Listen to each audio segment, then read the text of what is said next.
நேயர்களுக்கு அன்பும் நன்றிகளும். நாடாளுமன்ற சட்டமன்ற தேர்தல் பரபரப்பை தாண்டி ராஜ்யசபா தேர்தல் பரபரப்பை கூட்டிவிட்டது.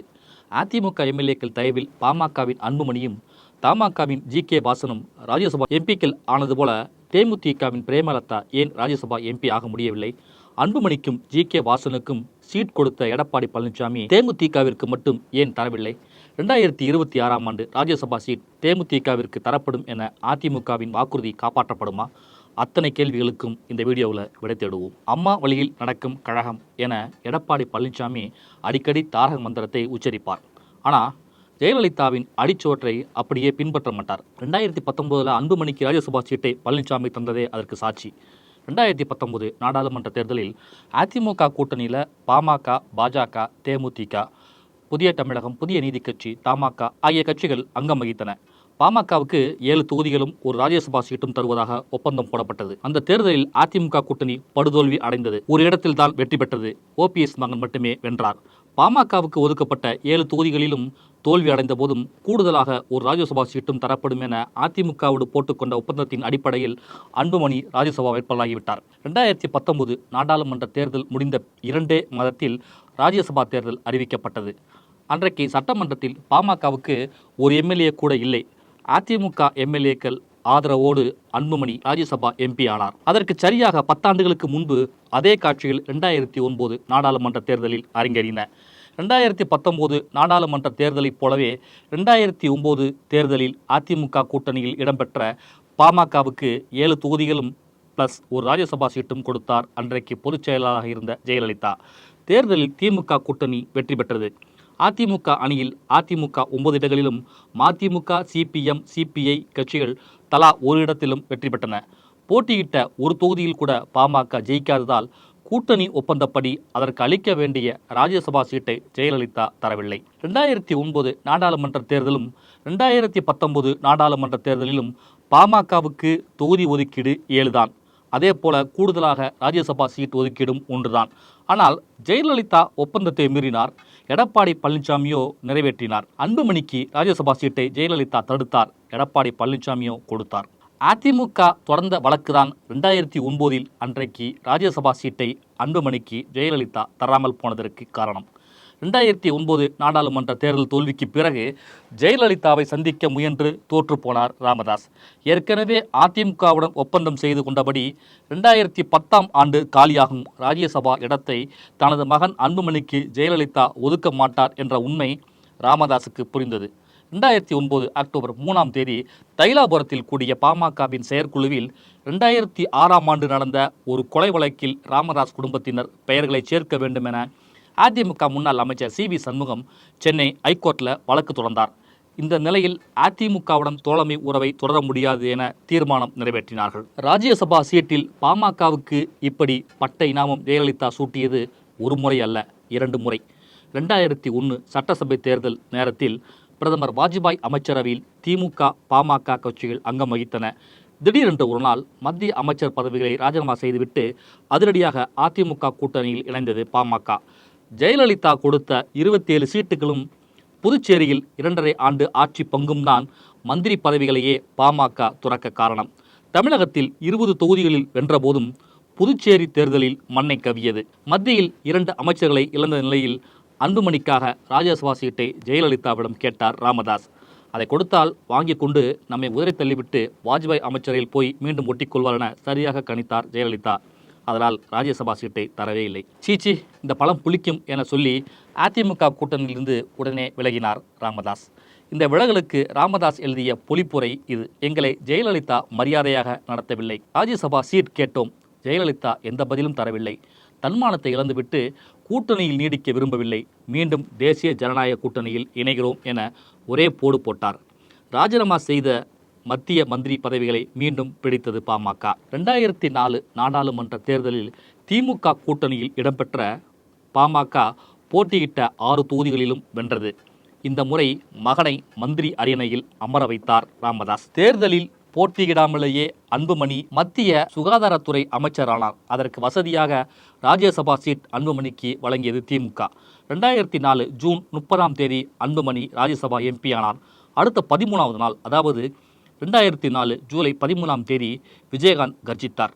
இயக்குனர் முருகதாஸ் திருமணத்தை நடத்தி வைக்க கள்ளக்குறிச்சி போன விஜயகாந்த் ரசிகர் மன்றம் ஏற்பாடு செய்திருந்த கூட்டத்தில் பங்கேற்றார். அந்த கூட்டத்தில் தான் மக்களை சந்தித்து ஓட்டு வாங்காமல் கொல்லைப்புற வழியாக மத்திய மந்திரி பதவியை அடைகிறார்கள் என சீறினார். வன்னிய மண்ணில் விஜயகாந்தின் கர்ஜனைக்கு காரணம் அன்புமணி. அந்த அன்புமணிதான் 2019 நாடாளுமன்ற தேர்தலில் தருமபுரியில் தோற்று பிறகு அதிமுக தயவில் ராஜ்யசபா எம்பியாக கொல்லைப்புற வழியாக நாடாளுமன்றத்துக்குள் நுழைந்தார்.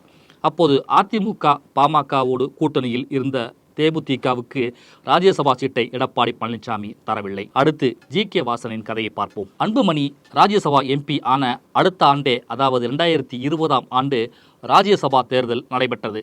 அப்போதும் தேமுதிகவுக்கு வாய்ப்பு அளிக்கவில்லை. ஜி.கே. வாசனுக்கு ராஜ்யசபா சீட்டை தாரை வார்த்தார் எடப்பாடி பழனிசாமி.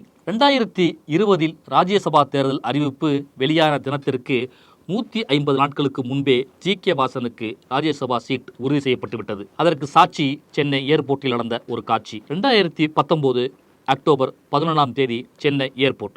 மாமல்லபுரம் வந்த சீன அதிபரை சந்திக்க வந்தார் பிரதமர் மோடி. அவரை வரவேற்க ஆளுநர் பன்வாரிலால் புரோஹித், முதல்வர் எடப்பாடி பழனிசாமி, துணை முதல்வர் ஓ பன்னீர்செல்வம், அமைச்சர்கள், கூட்டணி கட்சி தலைவர்கள், பிஜேபி பிரமுகர்கள் என பலரும் காத்திருந்தார்கள். எல்லோரிடமும் சம்பிரதாயமான மரியாதையை செலுத்தினார் மோடி. அவர்கள் அளித்த வணக்கத்தையும் சால்வையும் மோடி பெற்றுக்கொண்ட போது அதில் வழக்கமான ரெடிமேட் நிகழ்வுகள் தான் அரங்கேறின. ஆனால் தமாக தலைவர் ஜி.கே. வாசனுக்கு மட்டும் ஸ்பெஷல் மரியாதை அன்றைக்கு கிடைத்தது. மோடியை வரவேற்க அனுமதி அளிக்கப்பட்ட 53 விஐபிக்களில் Premalatha, Pon Radhakrishnan, Ila Ganesan, H. Raja, CP. Radhakrishnan, Devanathan, John Pandian, doctor Krishnasamy ஆகியோர் இடம்பெற்றிருந்தனர். இவர்களுக்கு கிடைக்காத சிறப்பு ஜி.கே. வாசனுக்கு கிடைத்தது. ஜி.கே. வாசன் மோடிக்கு சால்வை அணிவித்த போது, எப்படி இருக்கீங்க வாசன்ஜி, டெல்லி வந்து என்னை சந்திக்கிறதா சொன்னீங்களே, ஏன் வரவில்லை என்று கேட்டார் மோடி. பக்கத்தில் நின்ற பலரும் ஆச்சரியப்பட்டார்கள். வாசனுக்கு இது இன்ப அதிர்ச்சி தான். கண்டிப்பாக வருகிறேன் என மோடியிடம் வாக்குறுதி கொடுத்தார் வாசன். அந்த ஏர்போர்ட் காட்சிகள் வாசனுக்கு அன்றைக்கே ராஜ்யசபா சீட்டை உறுதிப்படுத்தி விட்டன. மோடியை வரவேற்க பிரேமலதாவும் போயிருந்தார். அவருக்கு இப்படியான சிறப்பு கிடைக்கவில்லை.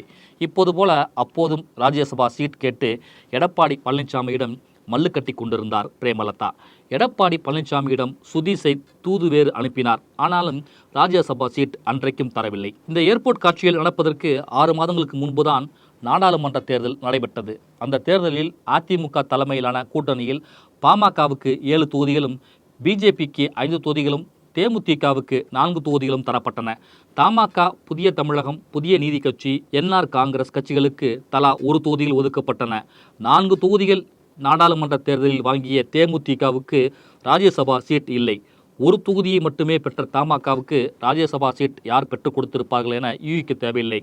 தமிழக பிஜேபியின் மேலிட பார்வையாளர் முரளிதர ராவ் எடப்பாடி பழனிசாமியை அன்றைக்கு சந்தித்து பேசினார். அந்த சந்திப்பு எதற்காக நடந்திருக்கும் என்பது புரிந்திருக்கும். நாடாளுமன்ற தேர்தலில் அதிமுக கூட்டணி படுதோல்வி அடைந்த பிறகும் கூட அந்த கூட்டணியில் இருந்து வாசன் விலகவில்லை. பிரதமர் மோடியையும் மத்திய அரசு திட்டங்களையும் தமிழக அரசையும் வாசன் தீவிரமாக ஆதரித்து வந்தார். இது பிஜேபியினரை தாண்டி மோடியையும் ஈர்த்தது. சந்திக்கவில்லையே என மோடி ஆதங்கப்பட்ட பிறகு 2019 நவம்பர் 6ஆம் தேதி டெல்லியில் பிரதமர் மோடியை சந்தித்தார் ஜி.கே. வாசன். ஏர்போர்ட் நிகழ்வுகளும் டெல்லி சந்திப்பும் ஜி.கே. வாசனை ராஜ்யசபா எம்பி ஆக்கியது. அன்புமணியைப் போலவே சட்டமன்றத்தில் அன்றைக்கு ஒரு எம்எல்ஏ கூட இல்லாத தமாகவின் வாசன் ராஜ்யசபா எம்பி ஆக்கியது அதிமுக. 2020இல் 2வது முறையாக தேமுதிகவுக்கு ஏன் ராஜ்யசபா சீட்டை பழனிசாமி தரவில்லை? ராஜ்யசபா தேர்தல் தேதி அறிவிக்கப்பட்டதுமே கோதாவில் முதலில் குதித்தது தேமுதிக தான். ராஜ்யசபா சீட்டை ஒதுக்கச் சொல்லி வெளிப்படையாகவே கருத்தை வெளியிட்டார் பிரேமலதா. சுதீஷும் எடப்பாடி பழனிசாமி சந்தித்து கோரிக்கை வைத்தார். 2019 நாடாளுமன்ற தேர்தலில் கூட்டணி அமைக்கும் போது ஒரு ராஜ்யசபா எம்பி பதவி கொடுப்பதாக கூறினார்கள். நாங்கள் கூட்டணி தர்மத்தோடு உள்ளோம், எங்கள் உரிமையை கேட்போம் என சொன்னார் பிரேமலதா. 2019 நாடாளுமன்ற தேர்தலில் பாமகவை போல ஒரு ராஜ்யசபா எம்பியை அளிப்பது தொடர்பாக தேமுதிகவுடன் பேச்சுவார்த்தை நடத்தப்பட்டிருக்கிறது. அதிக தொகுதிகளை பெறுவதில் தேமுதிக முனைப்பு காட்டி பிகு பண்ணி கொண்டிருந்தது. அந்த நேரத்தில்தான் திமுகவுடன் பேச்சுவார்த்தை நடத்த துரைமுருகனை சந்திக்க தேமுதிக நிர்வாகிகளை அனுப்பி வைத்தார் பிரேமலதா. அதனை துரைமுருகன் அம்பலப்படுத்தினார். 2 பக்கமும் கூட்டணி பேச்சுவார்த்தை நடத்திய தேமுதிக அம்பலப்பட்டு போனது. இதனால் அதிமுகவை தவிர வேறு எந்த கூட்டணியில் தேமுதிக செல்ல முடியாத நிலை ஏற்பட்டது. அதிமுக தொகுதி உடன்படிக்கையில் ராஜ்யசபா சீட் தருவதாக முதலில் திட்டமிட்டிருந்த அதிமுக அதனை ஒப்பந்தத்தில் குறிப்பிடவில்லை. வெறும் வாய் வாக்குறுதியாக மட்டுமே கொடுத்தது. துரைமுருகன் அன்றைக்கு மூட்டிய நெருப்புதான் 2020 தேமுதிகவுக்கு ராஜ்யசபா சீட் கிடைக்காமல் போனது. 2019 நடந்த ராஜ்யசபா தேர்தலில் பாமகவுக்கு எம்பி பதவி அளித்தது அதிமுக. அன்புமணி எம்பி ஆனார். அப்போதே அதிமுக தலைமையிடம் கோரிக்கை வைத்தார் பிரேமலதா. ஆனால் அப்போது அன்புமணிக்கு அளிக்க வேண்டும், அதனால் அடுத்த முறை தருகிறோம் என சமாதானம் சொன்னது அதிமுக தலைமை. 2019 ஏமாற்றம், அடுத்து 2020 ஏமாற்றம், 2025 ஏமாற்றம் என 3 முறையும் இலவு காத்த கிளியாக போனது தேமுதிக. அதற்கு காரணம் சரிந்து போன தேமுதிகவின் வாக்கு வங்கிதான். 2026 ஆண்டு நடைபெறும் மாநிலங்களவை தேர்தலில் அதிமுக கூட்டணியில் தேமுதிகவுக்கு ஒரு சீட் ஒதுக்கப்படும் என இன்றைக்கு சொல்லியிருக்கிறது அதிமுக. இதற்கு முன்பு இப்படி அறிக்கையாக வெளியிட்டதில்லை. சரி, 2026 தேமுதிகவுக்கு ஒரு ராஜ்யசபா சீட் கிடைக்குமா? 2026 திமுகவின் என்ஆர் இளங்கோ, அந்தியூர் செல்வராஜ், திருச்சி சிவா, கனிமொழி சோமு, அதிமுகவின் தம்பிதுரை, தமாகவின் வாசன் ஆகிய 6 பேர்களின் பதவிக்காலம் முடிவடைகிறது. அந்த 6 இடங்களுக்கான தேர்தல் 2026 மார்ச் 6ஆம் தேதி அறிவிக்கப்படலாம். அப்போது தமிழ்நாட்டில் சட்டமன்ற தேர்தல் பிரச்சாரம் சூடுபிடித்துக் கொண்டிருக்கும். அதிமுக 2 பேரை ராஜ்யசபா வேட்பாளராக நிறுத்த முடியும். அதில் ஒரு இடம் ஏற்கனவே ராஜ்யசபா எம்பியாக இருக்கும் சீனியர் தம்பிதுரைக்கு ஒதுக்கி விடுவார்கள். மீதி ஒன்றுதான் இருக்கும். அதை தேமுதிகவுக்கு தரலாம். இதெல்லாம் யூகம்தான். 2026 சட்டமன்ற தேர்தல் கூட்டணி எல்லாம் முடிவு ஆகி தேர்தல் தேதி எல்லாம் அறிவிக்கப்பட்ட நிலையில்தான் அந்த ராஜ்யசபா தேர்தல் நடக்கும். சட்டமன்ற தேர்தலில் அதிமுக கூட்டணியில் தேமுதிகவை கமிட் ஆக்கி பிரேமலதாவிற்கு நெருக்கடி கொடுக்கிறது அதிமுக. ஏற்கனவே 3 முறை தேமுதிகவிற்கு பட்டை நாமம் போட்டவர்கள் அன்றைக்கு தருவார்களா என்பது $1 மில்லியன் கேள்வி.